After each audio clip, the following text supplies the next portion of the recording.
And we're live on the YEV podcast. Tim and Alex are away this week, so you've got me and a special guest presenter, Sam Clarke. So I'll let Sam introduce himself. Some of you may already know him, but I'll let him go first on the intro. No, no one's ever heard of me, Kev. Although maybe some have. You're right. Hello, everybody. My name's Sam Clarke. I'm part of the commercial team at Gridserve, which is the busiest charge point network operator in the UK. Also a founding member of the EV Cafe, which some of you may have heard of before. There's a webinar series that we founded during lockdown. I am I normally say I'm a Guinness World Record holder, multiple Guinness World Record holder, but in this audience, with my co-presenter having more than me, I probably won't mention that too much. And an EV driver for over 20 years now, and spent the last couple of years working on the world of EHGVs. And I was successful in winning a bid of 100 million project cost for a government grant to support the rollout of EHGVs across the UK. So in terms of EVs, I have quite a colourful history. Oh, and also I ran a last mile logistics company with a fully electric fleet for 10 years. I forgot about that. A small matter. So yeah, been around a bit. Yeah. So actually, what many of the viewers probably have noticed, you said you've been driving them or involved in EVs for 20 years. I mean, do you want to explain a bit of what EVs you started with? Because I mean, I've been in it for 10 years, but 20 years is a long time for EVs. I can't think of what ones were out back then. There weren't many, Kev. There weren't many. In fact, there weren't actually many cars at all. My first EV was a motorbike / moped, which I brought over from China, and I got registered through the single vehicle type approval, and that was the vehicle I was riding in and out of London in every day in 2001 or 2, something like that. And then I had the obligatory G Whizzes and things like that, which some people might remember, which is not even a car, it's a quadricycle, but it looked vaguely like a car if you squinted. And then, of course, with a delivery fleet, even then in 2009, when I founded my logistics company, there were no vans. They were all quadricycles still. And then eventually things like the Kangoo and the ENV200 came along, which are more recognizable model names now.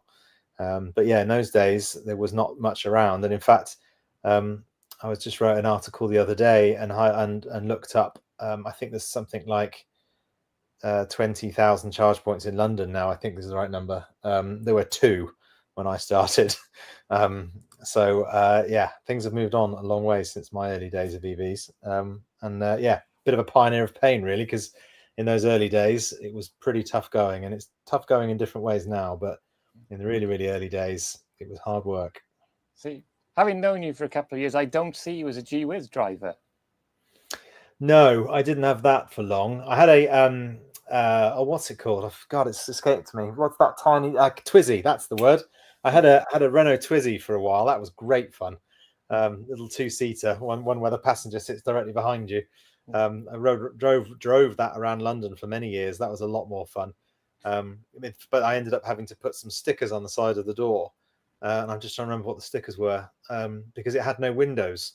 It had doors but no windows, and people used to ask me the same thing all the time: is it electric? How far does it go? And how much does it cost? So I put the answers to the questions on the side of the door so that people would stop asking me the questions when I was at the traffic lights. Worked quite well. Yeah. So you did have the optional doors then, because they were optional on the Twizy, weren't they? Yeah, I wish I'd chosen the windows though. That was a mistake. Yeah, I was going to say they were optional windows as well. Yeah. So now let's get on to what you're kind of the focus of here, because there's actually a question I've got which I'll show from Lewis Standing about the news from Nissan and Gridserve about electric trucks. So if you want to explain a bit of how do we electrify the big stuff like trucks and everything. Yeah. Well, Lewis, you must have been primed and ready for that question, given you put it in there at 8:01. But yes, you're absolutely right. It is very cool, and that's one of the first major hubs that we've launched now as part of the ZHID consortiums. 4 of them. ZHID standing for Zero Emission Heavy Goods and Infrastructure Demonstrator Programs, which is a £200 million pot, which was apportioned about 2 years ago now to try and be to try and proliferate. There we go, third time around, got it. The EHGV market in the UK, and Nissan was one of our major parties in that. Sorry, it's very distracting, these comments coming up, isn't it? I must get used to this. You think I'd be used to it by now. But yeah, so the Nissan one is 10 high-powered chargers up in their factory in Sunderland, which is fantastic. And we've got 3 different hauliers that are using it now on a daily basis that operate in and out of their factory. One that does lots of long haul, and some that does short haul, and one that moves actual cars around. So we've got Houston Logistics, Ferguson Transport, and BCA, British Car Auctions, as the 3 people that are doing that. And overall, we've now got 153 from the last count EHGVs ordered, with about 50 of them already on the road as part of our project, which exceeds the targets that we set at the beginning. And the next big thing is getting the public infrastructure up and running, as well as all the depots around the country. So it's been a bit of a labour of love of mine now for the last 3 years, and we've still got another 9 months to go, budgetary months to go, before it's just data gathering after that. But hopefully it's been the beginning of a new journey. I mean, we're not the first ones to put EHGVs on the road, but my little project is about 20% of all EHGVs in the UK are now coming through this project, such as the magnitude, I guess, of what this project has delivered. However, conversely, it's less than 1% of all HGVs on the road. So on the one hand, we're making a real difference. On the other, we've barely scratched the surface in regards to the wider market. But we're getting there. It's coming along. Yeah. So we've sort of, from previous podcasts, we've talked about, how do we electrify the big stuff? I mean, is there some legislation that needs to change? Because, I mean, lots of reports have said that one of the big issues is that drivers can't charge while they can't charge on their brakes. So is that a big sticking point? Because obviously, ideally for an electric truck, you want the driver to be able to charge it when he's on his tacho brake, so then he can move on. I mean, is this something that's, is there work in progress to look at that, or what's the big obstacle for that existing, as it were? Yeah, it's a really good point, and actually there's some good news on that front. So we've had official word now from the Department of Transport that it is perfectly fine for HGV drivers to be able to charge their vehicle whilst they're on their brake, like a tacho brake, for example. So there's a certain distinction which kind of makes sense, in as much as if you're plugging the vehicle in, you're working, you're doing something. But the second it's plugged in and it's charging independently, and you don't require the driver isn't required to do anything at that point, then it's not work, and therefore it can be something that can be done during a legal tacho brake, for example. So we got the common sense answer eventually that we were hoping for, because as you say, Kev, it would have been quite tricky if drivers had to charge and then have a brake. It just wouldn't work, because the efficiency would be obliterated in the public long haul driving world.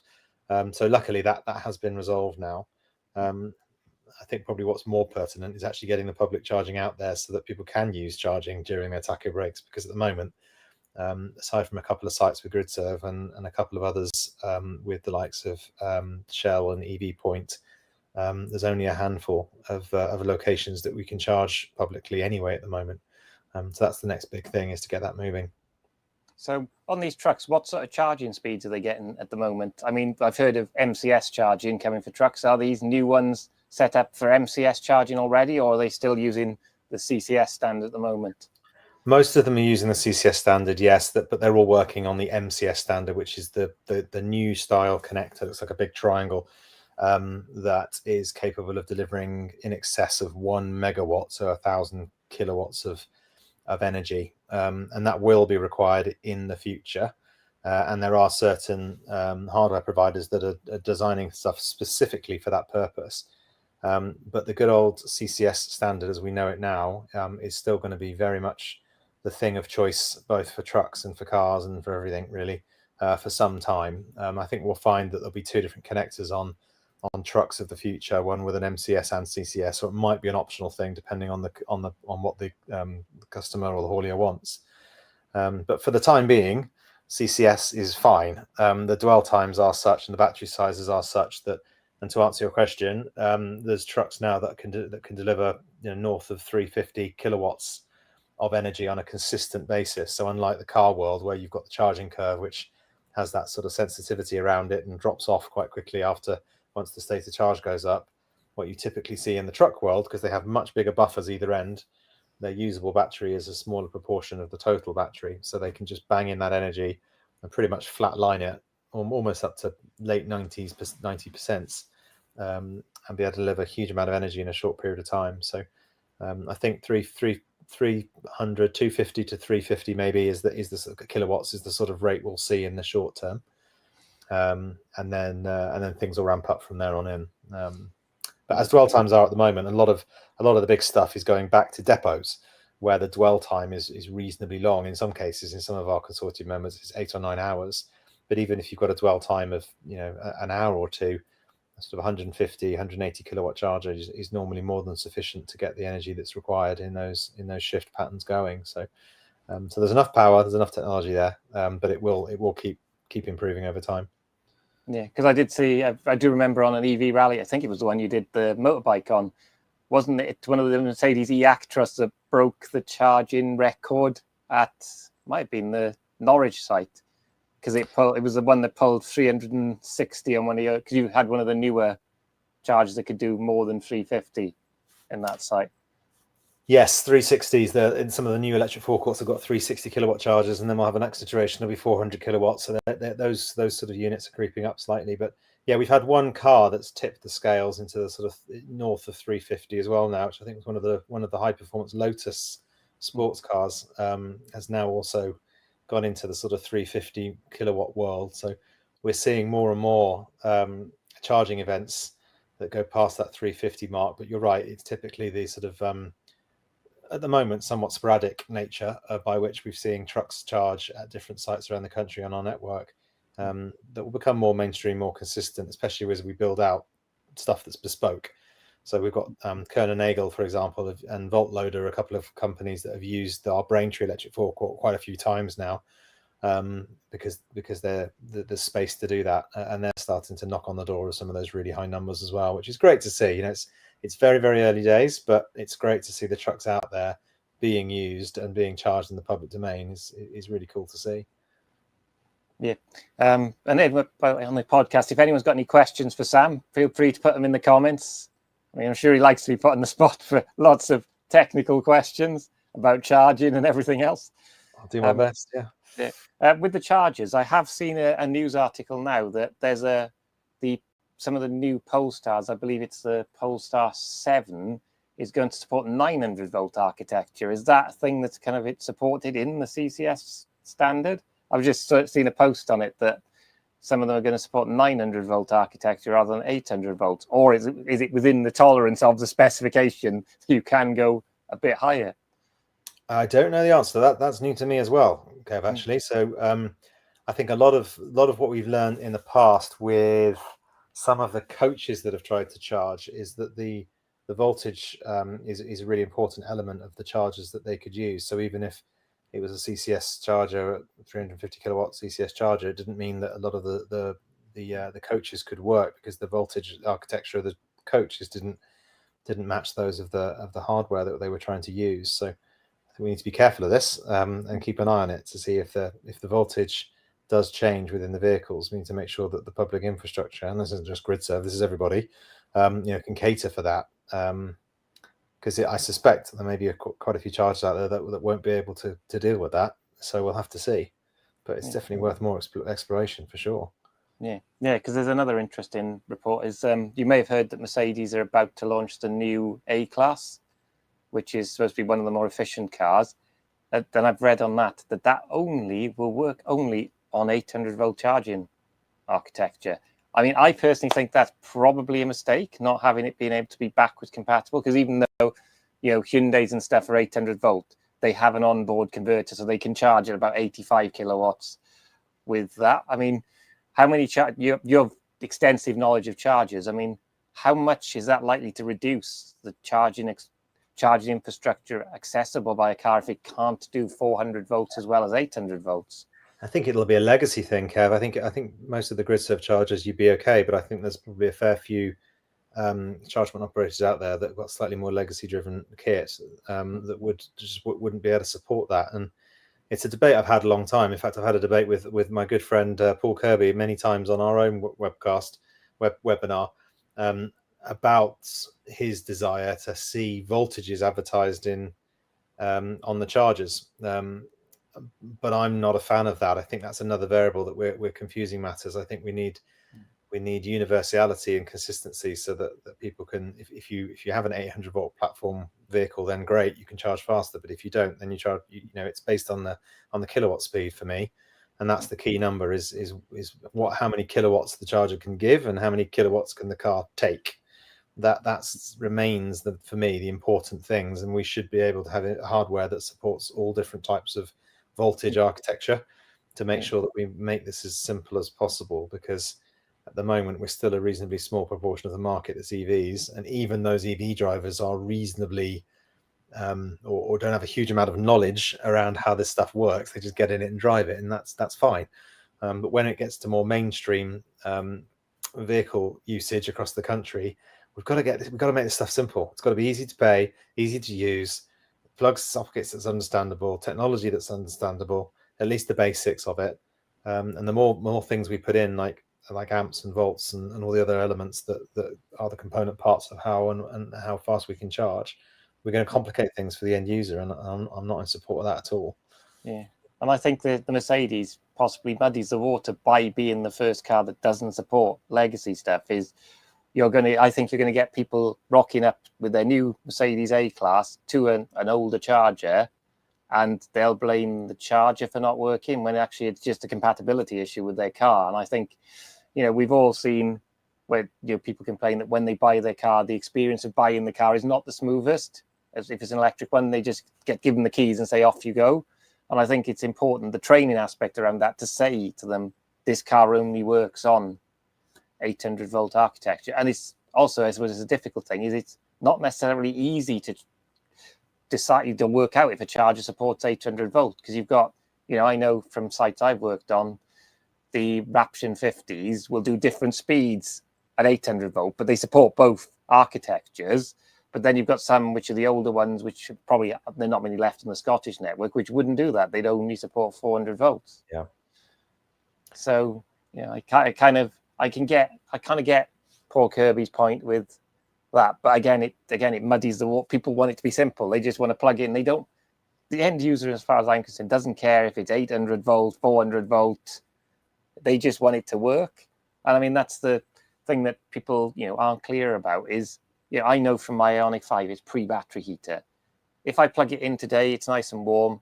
I'll pull nearly 200 kilowatts off one of your new Gridserve chargers. But if it's cold, it'll do 45 because it can't heat the battery up. And if you're a novice user, you'll say, "Oh, the car doesn't work." And it's not. It's just the way the battery chemistry works in it. Yeah, and these are all the basics we've got to get out there in the marketplace, make people understand how these things work. And it's not rocket science. There's probably 8 or 10 fundamental things that you need to understand in the EV world, right? And then much like you need 8 or 10 fundamental things to learn about your petrol or diesel car as well, right? It's important. Where does oil go? That's an important thing to understand. So there's a few component parts, and I think it's important that we get that out there as basic stuff and try not to complicate it, because what we don't want is things like ZapMap needing to put another filter in for whether you've got a 400 and 800 or 900 volt platformed car, and therefore you've got these chargers. It's just going to make life so much more complicated. Yeah, because I'll be honest, I've probably now started to. I don't use, maybe it's because I've been driving EVs for years. I tend to use ZapMap a lot less now, because I think when I look at it and go on the app, it's become too cluttered. Because we've got so many, you switch it on straight away, and you have to apply a filter because literally the whole UK map is lots of chargers. But that could be anything from weirdly still they list people's 3-pin plug chargers, which is a bit mad because I wouldn't class a 3-pin plug as a charger. But and it's just that clutter. And I think a lot of the stuff I've noticed, the Hyundais and stuff now, if you've got Blue Link, they show the chargers on the car. So similar to you've had in your Tesla for years, they now do that. And a lot of, I think, Gridserve and a lot of the other charge companies do give real-time information to a data source that the car feeds off. So I can see if the charges are on, when someone last charged at it. You know, I think that's coming to more and more cars, which, you know, ZapMap was great in the early days, but now I think there's so many charges, it's a lot harder to use. Yeah, I'm the same as you. I used to use it religiously to plan every journey, and now I don't. I mean, not just because I typically would use the Gridserve chargers on my longer journeys, but similarly, I've, you know, one of our partners and someone I use and support anyway because they're brilliant is Power, you know, the roaming party, and I use their network a lot as well. And you know, I think any of these maps are great, but it's a filtering game for me now. Like I'll only even entertain charges that are 150 or 200 kilowatts minimum as one of the sliding filters, right? Because I haven't got the time to seek out anything else that's any slower or lower power than that. And that typically removes quite a few pins from the cluttered view when you sort of filter all the way down to CCS and 200 kilowatts only, and maybe, you know, more than 5 connectors per location or something, and then it obviously thins things out a bit. Yeah, speaking of, because you mentioned Paul Kirby there, speaking of vans, I mean, I did see in the news and stuff, moving on to slightly smaller stuff, that Stellantis have announced they're dropping their kind of development on hydrogen, because they were looking at hydrogen for their smaller vans and hydrogen range extenders. I mean, what's your view on, because obviously you look at the bigger stuff, and I know the big manufacturers have been quite agnostic with their platforms. The fact that if you look at Mercedes E-Actros, it can have a hydrogen fuel cell or a big battery, and it's the same truck. I mean, do you think, I mean, is there a place for hydrogen in small vans? I mean, it's looking like possibly not. Yeah, I didn't know you could swear on this show, Kev, but well, it's all about balance, so we do cover some of the other ones. Yeah, I mean, look, hydrogen is, as I think many people certainly in my world know, that I'm not a huge proponent of it. Certainly in the transport sector, and I've learnt, I think my example that I always think of in this is in the truck world again, actually, but the Motor Transport Decarbonisation Summit, which I've been kind enough or privileged enough to speak at for the last 3 years running, and they've got the typical Slido type stuff that's out on the, for everyone in the audience to contribute. 3 years ago, hydrogen was, is it electric? Is it hydrogen? That was the sort of fundamental question 3 years ago. 2 years ago, 3 years ago, 2 years ago, it was well, might be a bit expensive. A year ago, it was almost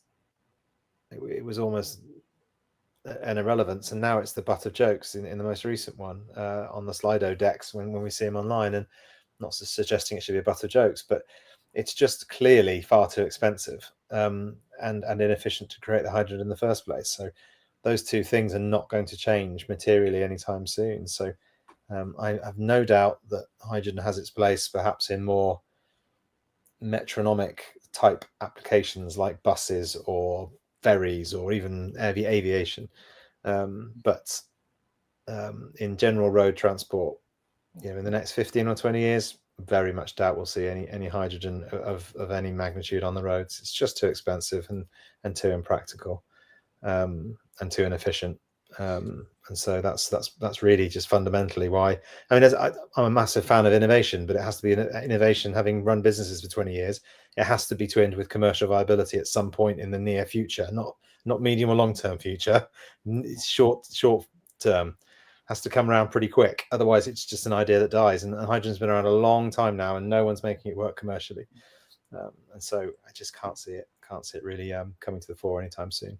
Yeah, and I think hydrogen and stuff, I mean, really, we need green hydrogen to displace all the grey hydrogen before we start using it en masse, because there are certain applications that use grey hydrogen. We should really be switching that to green hydrogen where we can. And again, I think it's going to find applications, probably marine, the biggest one, because you'll have, I've always seen hydrogen as maybe, in a marine application where you've got the big offshore wind farms that maybe now you're switching off. If they're near a port, why can't they convert that? So instead it's doing the electrolysis of hydrogen. Hydrogen only seems to work when it's cheap, because you're using energy that you wouldn't generate otherwise. And, it's a way of it's another storage way of storing it, isn't it? Like a battery. And I think marine's going to be that. And the same with, we've had a lot of discussions on here about e-fuels, and loads of people are saying that e-fuels are going to save the petrol engine. I mean, e-fuels aren't to save the petrol engine; they're to save like classic cars and motorsport. You know, because not everyone can convert or wants to convert their old classic car into, you know, an electric one. And, you know, we shouldn't maybe demand that they do that, because there is, you know, this is one of the things on this podcast is about balance. You know, we don't forget the past has got to us to here. And I think that's where e-fuels are, because I mean, I'm not pretty convinced that people will be quite happy paying £15 a litre for synthetic fuels, which is what this Porsche currently charge for their e-fuels. Yeah, I think HVO might have a similar challenge, and as much as, you know, it was great in the early days, but it seems to me there's such high demand for it now that it's pushing the prices up. But also, you know, it's being synthesized in such a way that it's becoming unsustainable from a climate change point of view, right? So, yeah. I think we might need to see some of these other fuel types almost apportioned to certain things like classic cars or race cars or whatever, you know, in order to find the right thing to fit the right vehicle. You know, I'm balanced enough, EV advocate maybe, but, you know, similarly, I don't want the petrol engine to die. I think there's elements and access or places where it should be celebrated. It just needs to be in those very niche areas now, not on the main roads every day. And I think on that basis, it's all right. We should celebrate this technology and enjoy it, but it has to be done with e-fuels on racetracks or something that enables that to still continue, but just not on our main roads every day. Yeah, I mean, if you look at Goodwood Festival Speed, the historic stuff that goes up the hill, you know, there's lots of new modern electric stuff, but, you know, why don't we sell? You know, there's nothing to say we can't celebrate Colin McRae's rally car going up there, which was, you know, the technology of the time. You know, the first four-wheel drive cars like the Audi Quattro, they're all cars that have heritage and moved that technology. EV is just that next step in that technology chain. Yeah.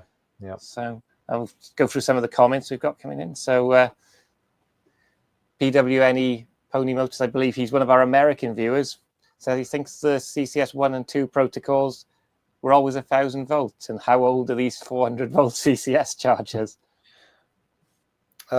Yes, I think he's probably right, but I think a lot of the chargers themselves, it's the capability within the chargers as opposed to the CCS protocols. I think there's a lot of, in the UK, there's a lot of 50 kilowatt chargers that are still out there that probably are not at the right voltages to be able to support the vehicles with the larger voltage architecture. So I think, you know, I even know that even Gridserve has many of those 50 kilowatt chargers still in the network. We've got hubs at the same sites with the much bigger stuff, but similarly, there's still legacy even with our network, and I think probably quite a lot in others too. So there's probably are a fair few old chargers still out there in the wild, I suspect. Yeah. And this one's probably a difficult one, which I'm not sure Sam can answer because it's quite a commercial one. It's because he's asking about, is there plans in the future for Gridserve to look at out of hours type of, you know, off peak pricing based on electricity costs? Yeah, you're right. It's a sensitive one, Lewis, but I obviously am not at liberty to give any commercial details about what we're doing at Gridserve or plan to do in the future. However, what I will say is that I think absolutely yes, that's what the market should be doing. Public charging, we all know, is expensive or higher cost relative to the domestic world, where we can enjoy 7 pence a kilowatt hour or so off peak at night, whereas, you know, the public network is 10 times that on average. There are many factors that are contributing to that.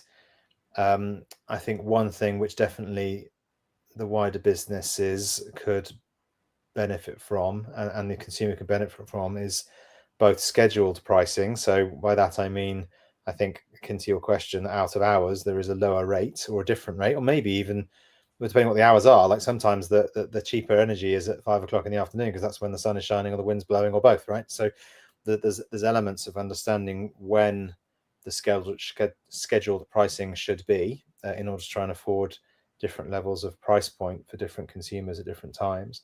I think dynamic pricing is also going to be a really key driver in the marketplace, which I think is something that all charge point operators need to look at, so we can be really, really adaptable and reflect different prices relative to what energy is on the grid and what's available, particularly sustainable. So there are regulations that cause a little bit of complexity around that, because we always have to advertise what our price point is, and if we're changing the price point at regular times, then we're unable to do that with a huge amount of ease, unless we've got sort of very dynamic digital communication on every single charger across the country as well, to advertise different rates on an ongoing basis.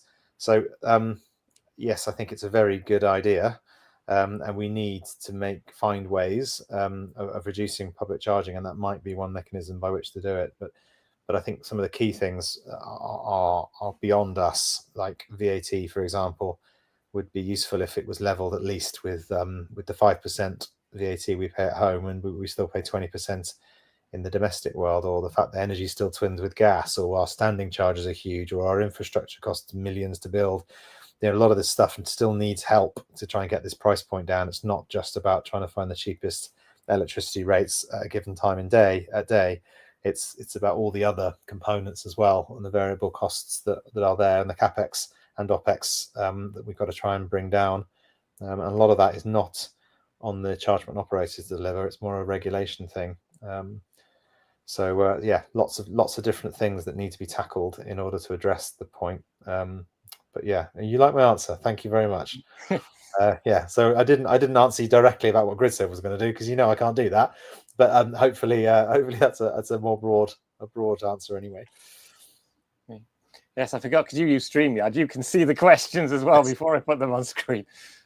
Yes, so speaking of legislation and stuff, this is the one thing that maybe is something we need to discuss. Is obviously there's been an announcement this week about some potential reductions in the prices of EVs with the new grants and stuff. I mean, is this the thing? Do you think that legislation isn't keeping up with the demands and not necessarily hearing what is needed within the industry? Because, when I've looked at the grants thing, I was thinking, is it really, do we really need the discount on the cars? Because the way I see it from a new car, potentially that's just going to drop the residual value of X car that's got 3,700 off it by 3,000. And there's lots of people saying that the used market is in free fall. So I don't know. I think that maybe the used market needs more support. I mean, I quite like the way they do it in Scotland with an interest-free loan for people, because not everyone can go out and buy a brand new EV.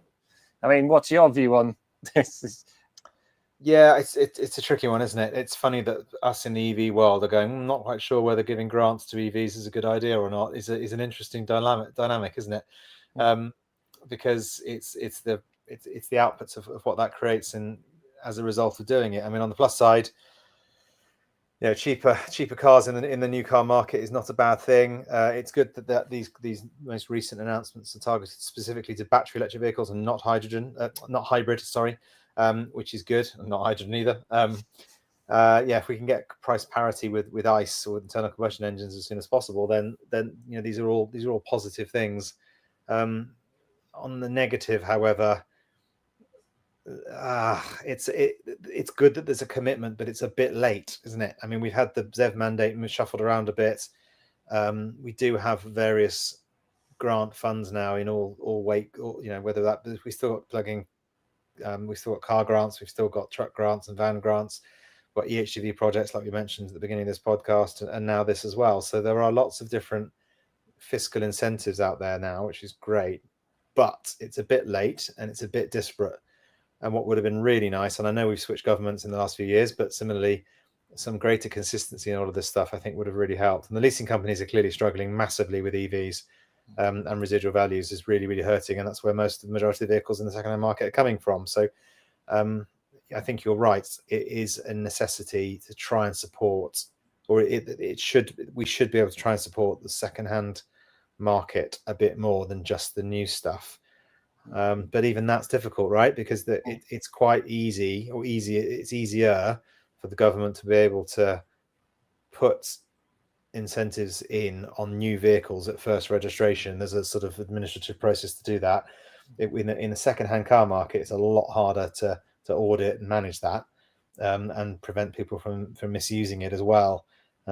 So careful what you wish for. And then the other thing, of course, about the most recent announcement is it's great that there's money off new vehicles under a certain value, but then we're also now paying, quite rightly, vehicle excise duty for road tax, as I always know it.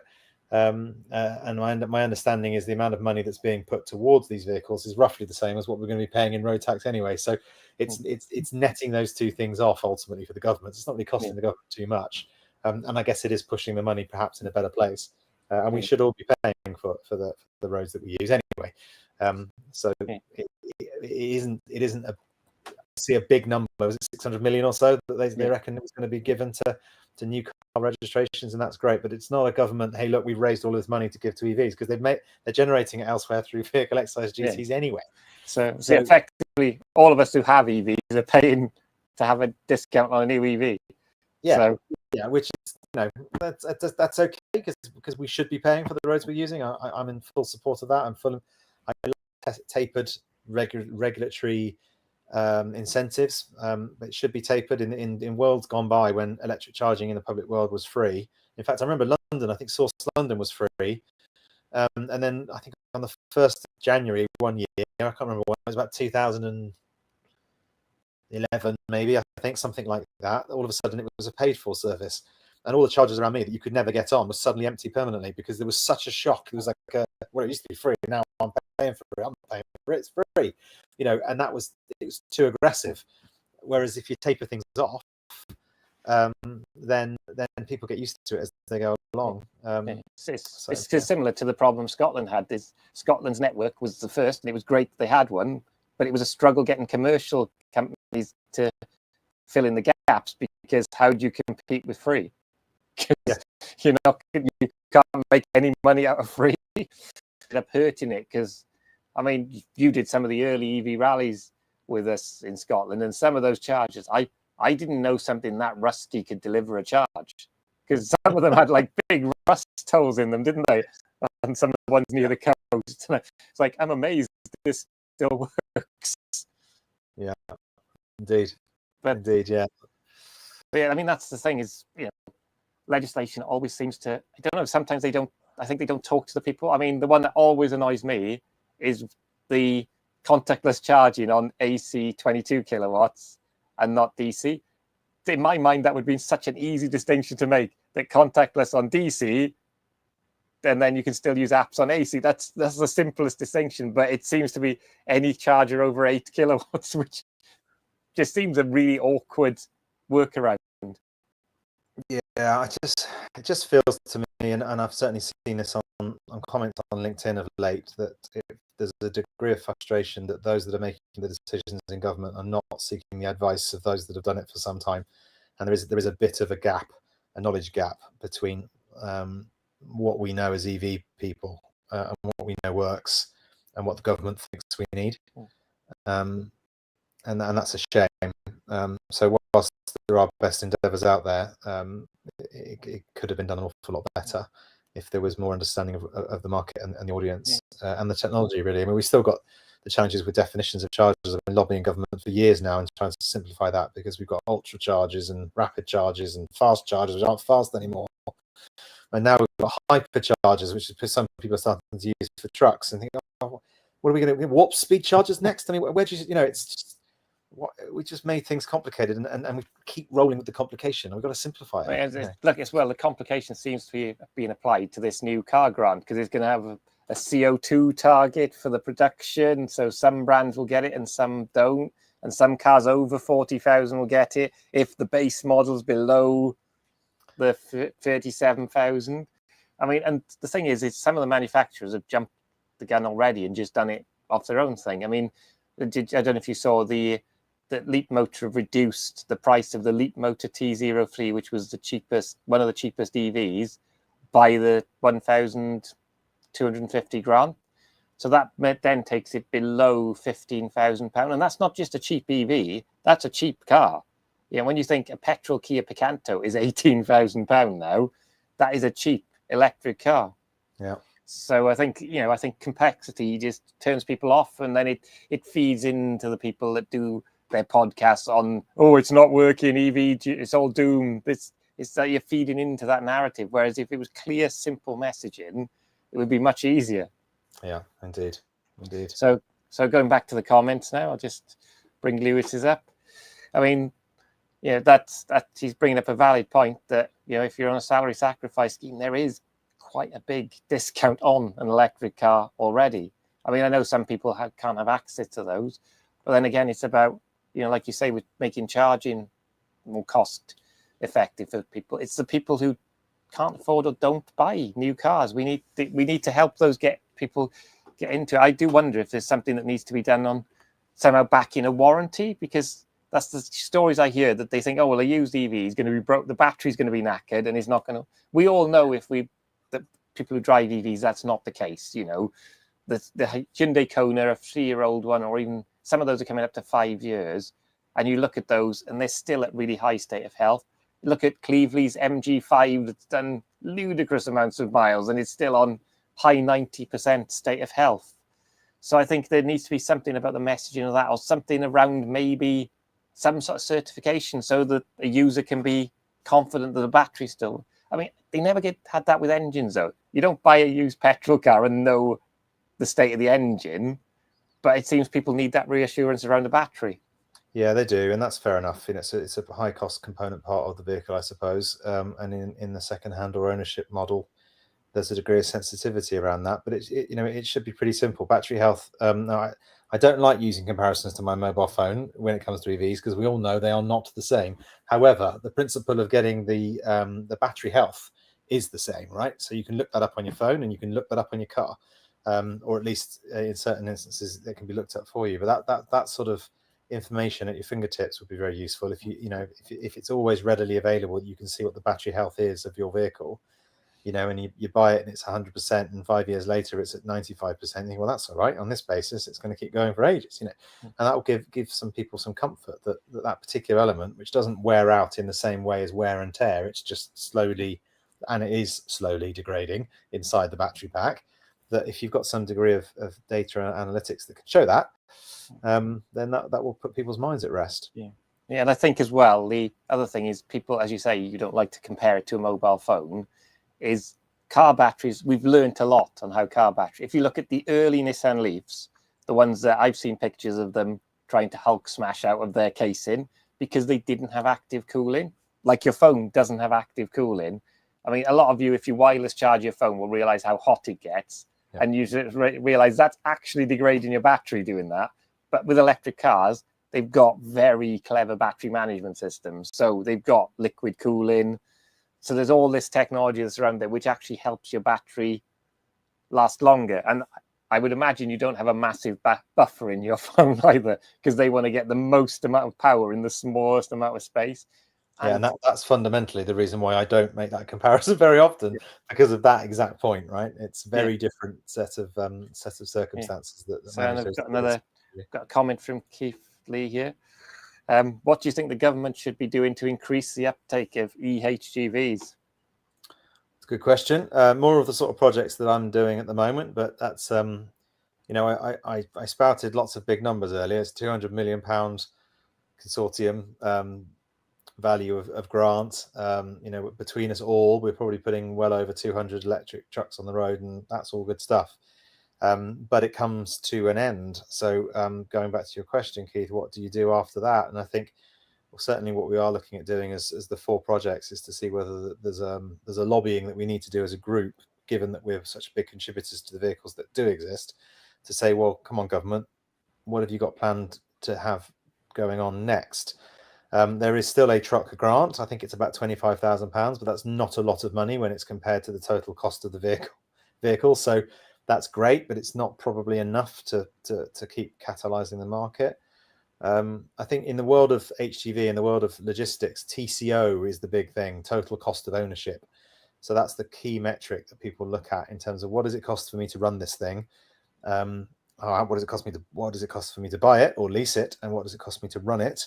And based on my duty cycles, how much is this thing going to cost me relative to the revenue that I'm going to generate from it? TCO, total cost of ownership modeling, in the depot world already looks pretty good.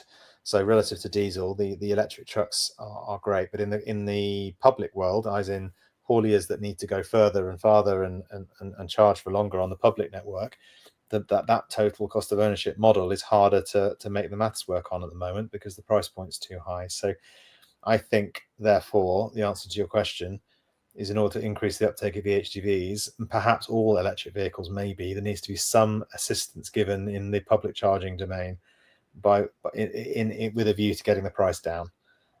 So if that total cost of ownership ticks the box, then it's going to be hard for people or hauliers to not change, providing the technology does what it needs to do, right? As long as it can still go up and down the country and charge effectively and during tacho breaks, for example. So yeah, I think that price points in the public domain is probably the next thing to tackle to try and increase the uptake of EHGVs. I think that's in my mind. And the market might sort itself out. The likes of Mylance have already advertised pretty competitive pence per kilowatt hour, but they're quite fresh on the block. They've got a lot of fresh investment, and I'm sure that will dry up eventually as the private equity houses want their return on their investment, and that's when you see the prices go up. So, I think we've got a bit of work to do in that space, but I think public charging is probably, and of course, the vehicle fundamental cost of the vehicle is quite a bit more, in some cases twice as much as a diesel truck. So the more vehicles we get out there, the more the OEMs will be able to bring their price points down as well, which again helps that total cost of ownership model. So that's the question I was going to ask you, because I don't go out and buy trucks at all, but you've probably got inside knowledge with the projects you've been working at. How much is a diesel truck and how much is an electric truck for a typical kind of vehicle that someone would buy in that business? Yeah, I think I don't know the answer directly. I think it broadened. It's quite varied, but I think probably 150,000 for a diesel truck, and perhaps double that for an EV at the moment, and double that or quadruple that maybe again if you run a hydrogen truck. So hence one of the kinds of conversations earlier about the fact it's just far too expensive to even consider, let alone the EHGV is still a bit of a struggle. And then there's R&M cost as well, which is repair and maintenance, which is a really quite high level of, unlike in the car world, there's quite a large number that goes with the lease of a truck. You've then got the R&M piece, the repair and maintenance element too, which is still largely being understood because there aren't that many HGVs out there to repair and maintain to understand what that cost base looks like. But you could be leasing a truck for £500 or £600, and you could be you could be paying as much as that in repair and maintenance costs as well to keep the thing on the road. And in an EV world, you may find that the lease is double, but the R&M is next to nothing in the future. So there's lots of different component parts that affect what price points are available out there. And also we've got some pretty big hitters in our consortium, likes of Maritime or Wincanton or Royal Mail or Amazon or Kern and Nagel, and the list goes on. And some of those have got pretty big buying power. So they're able to sort of say, well, we're going to buy, I don't know, 1,000 trucks over the next 5 years, and they get a very, very different price to if they go to the same dealer and go, can I have one truck, please? I'm seeing huge differences in truck prices based on volume, which is, again, economies of scale is understandable. Yeah, and I suppose this is also going to have to filter down to the used market, because some, truck operators do operate on used trucks as well, and it's going to need to have that certainty around pricing and stuff, because obviously the new ones you don't want to lose huge amounts of money on, but then we do need to get them into those sort of second life markets where people, the smaller companies don't necessarily buy brand new trucks, they buy good used trucks. Yeah, it's also multi-layered in that world as well, because the likes of Kern & Nagel and Amazon, for example, they use a huge contractor base. So there's an awful lot of companies that work on behalf of those big companies to deliver for them. And so a lot of the vehicles that we're looking to place actually might come through some of those big names, but they end up with those contractors one stage down. So there's that sort of level to consider as well, in terms of, it might be that some of those vehicles are moved over to the next level of contractor base before they go back into the second-hand market thereafter. And of course, we've got some good history now with EVs. We know how they tick. Yes, we've talked about the sensitivity around the current residual values with EVs, but we know how they work.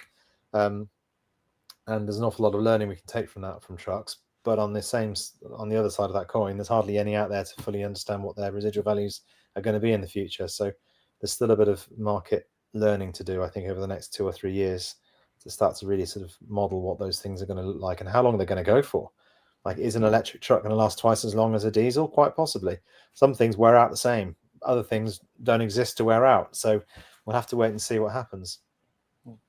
Yeah, so I see electric trucks certain things being really easy to electrify on trucks. You know, your fixed routes, your DPDs, your Amazons, where they know where they're going. How do you think we're going to do it on those, you know, those trucks that do those?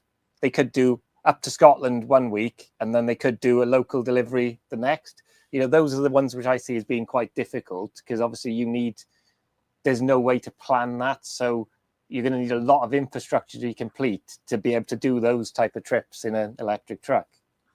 Yeah, I wouldn't say there's no way to plan it, but planning for it now is very, very tricky. In the future, what we need is the system just to work, right? So you just pump in where the truck's going, where the people are going, understand what the ranges are, and know where they need to stop en route to deliver what they've got to do. And eventually, this will all become a very AI-generated, automated system with transport management systems within hauliers that just put in A to B to C, and the system will say, well, okay, based on the weather, based on the battery that you'll have, based on the payload, you'll need to go here, here, here. You need to stop there for 20 minutes, stop there for half an hour. You'll get to the end destination at this time, and all is well. And all of the, you know, the data sets that will be required to pull in for some clever algorithm to work all that out is not going to be too far away. At the moment, there's a lot of, you know, working it out as you go along, and fleet managers just scratching their head a bit and going, all right, well, we roughly know what the range is. We've got to get to there and there and then back again. And they sort of just work it out. And what's seemingly happening is it's all working out. Right? The vehicles are performing well, but that's not a sustainable logic. It's going to have to get a lot smarter than that in the future, so that these things can be automated. And perhaps, you know, the same will happen in our cars in the future. And with, you know, the likes of autonomous vehicles, etc. And I can see a world in the future with my kids that, you know, they want a car, they sort of go on their app and it drives itself to the driveway and does all the rest for them, you know. And I think all of this stuff's coming, right? All of this automation is coming, and it'll probably happen. I remember, actually, I think it might have been one of the Logan films. I think it was a film called Logan. I think the superhero one, where they had autonomous trucks going up and down the motorway. And I remember thinking, well, that's happening, isn't it? That's going to be the next thing. Just trucks without a cab, just going up and down the motorway on their own, charging themselves and just doing everything you need to do all on their own. You know, it's not that far away. I really don't think it is. Yeah. And so we're sort of coming to the end of this podcast, but, you know, we'd like to go back onto cars and stuff. So, you know, most of you probably know that Sam's a big Tesla fan and stuff, but, you know, I've heard a rumor that you may have been trying something else. You may have been testing a Renault 5 a few weeks ago. Just wondering what you thought of the Renault 5. Well, I was indeed, but before we get to that, I think I almost winced then when you said I'm a big Tesla fan. I am a big Tesla fan, but it's this association with Elon Musk that suddenly comes to mind when someone says that, and it makes me think, well, hang on a minute, can I just clarify this? You know, Tesla car fan, Tesla driver. Yeah, but there's a lot of people will just, myself included, immediately assume, hang on, what do you mean? What do you think about Elon Musk then? All of it. It's amazing how one human is so closely linked with an actual vehicle, isn't it? But yeah, so for the record, I'm a big Elon Musk fan in the first half of his career, not so much these days, but I still love the cars. Can't help it. Sorry. But going back to the Renault 5, I think it's a fantastic little thing. I think it performs brilliantly. It was really fun to have a hot hatch for a change, as opposed to a big SUV, which is really promising. And you know, the operating system worked pretty well. And I love the styling. I think the fact that OEMs are starting to use styling of old, I think, is really great, because I think even Jeremy Clarkson has said he's got bored of cars now because they all look the same and they all do the same, and there's very little distinction between them. Whereas sort of back in the 60s, 70s, 80s, vehicles were quite iconic, weren't they? Different OEMs had very striking appearances, you know, and things like the Renault 5, where I think, you know, my kids thought it looked cool, but they've never seen an original Renault 5 in their lives. But anyone that's sort of 40, 50 or 60-year-old will recognize that association in a heartbeat. You know, we've seen it with Minis and Beetles and stuff and Fiat 500s and stuff in the past, but I wish Ford would put a bit more of an effort in, though. To be honest, their Mustang isn't a Mustang, and their what's the latest one? I've forgotten. It's the Capri. The Capri. It's not a Capri, is it? It looks nothing like a Capri. So if you're going to use the name, then restyle it like the old ones, please. I mean, that almost needs to be a law in my mind. How can you knock the marquee? What it gave you, Sam? Look, it gave you my first record. Second Guinness World Record. But I forgot about the van one. Yeah, but it's still not on a Mustang, is it? Let's be honest, it just isn't.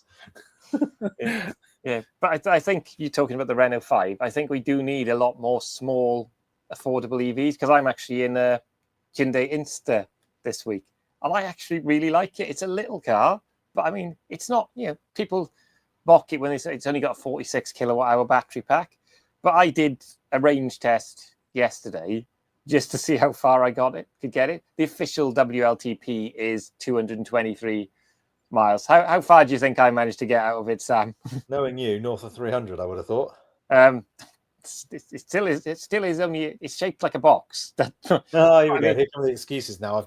I went for a high number on purpose just to make him squirm a bit. Yeah. So, but it still did 260 miles to a charge, and that's, that was motorway miles. It wasn't round town. I mean, if you drove round town, I did do an eco test on it, and it got 6.8. So that would, around town, in theory, it's capable of over 300. But doing mixed driving on, going with the traffic, I drove to Badbury, just outside Swindon, and back on a single charge. And I deliberately picked that journey because on paper it was only 1 mile leeway in the WLTP versus how far it would go. But I got back, and I even diverted to Alex in Cardiff and stuff like that, and a few places just to get some photos. And it did it. And I think that's what we need, is lots of, you started with the G-Wiz, I started with Renault Zoe. Even these little EVs can go double the range than the ones of old, and you don't have to worry about it. Most of the time, just to give it perspective, I've just done just shy of 800 miles in a week in that.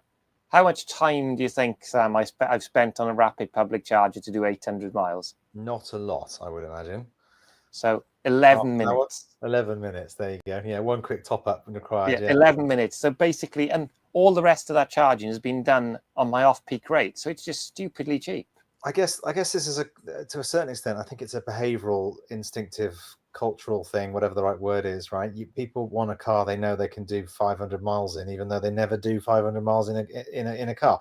It's just that sort of natural want to know you can really go far if you want to, even though you hardly ever do. Yeah.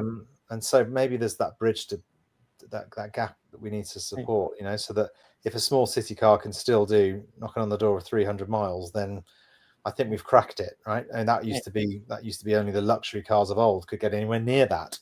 Yeah. So if we can, yes, you are a supreme efficient driver, and getting 260 out of it is not what most people can probably do. But if we get to the realm in the near future where that's sort of just without trying, you can do 250 to 300 miles in a small city car, but that therefore gives you the freedom to be able to do that longer journey, then I think we'll open the market up a little bit more to a different audience. Yeah. And the mad thing, even that, I plugged it into that rapid charger, and it did peak at like 75, 77 kilowatts. And you're like, you couldn't get cars with it. And because it's only got a small battery, it actually charges really quickly. Yeah. So you don't necessarily need the speed on that. But yeah, it's genuinely a good little car. I mean, it's very narrow. It's easy to park compared to your SUVs, as you said. But it's because it's kind of takes styling elements of the Japanese K cars, even though it's a South Korean car. So it's very tall, but quite narrow and short. It's actually, I think it's only like 20 centimeters longer than the original Polo, which in modern car terms is like, but you've got like literally another head I could fit in it between me, because it's quite high shape. I mean, that's probably what hurts some of its efficiency on the motorway, that it is quite square. That's not fancy around, is it? It's genuinely a good car. So as we come to a close, this week, what are you up to, Sam? Anything interesting this week? I've got some house renovation to do, and this weekend I've got some more fun and games, to which you well know, in regards to activities related to electric vehicles, I guess we can't say much more than that, can we? Really? Yeah. I was going to say that's all I'm doing this week. It's a quiet week for test cars for me. My next one is in 3 weeks' time when I get the Skywell BE11, and then after that, I'm getting a car that Sam has maybe criticised slightly just a minute ago. I'm getting the Capri for a week. So I'm sure it's a very good car. It's just not a Capri. Doesn't look like one. And just one last comment before we finish. Even my 2000 Kia Sportage could barely muster 20 miles, and nobody can blame. There you go. That was a petrol vehicle. Yes, so there you go. Exactly that. So we'll win them over eventually. Yeah. So that's we've come to the end. We've got through the hour. I mean, hopefully people have enjoyed it, and I'll say goodbye. And I'm guessing Sam's going to say goodbye in a minute. I was waiting for you to say. Well, thank you for having me, Kev. And well, thank you for coming along. It's been great pleasure. to have another co-presenter. Otherwise, it'd be a very boring podcast with just me here, with my other two co-presenters not being away at the moment. Well, I'm happy. It was a privilege to step in. So thanks for having me. Right. So I'll just end the stream. So bye, everyone.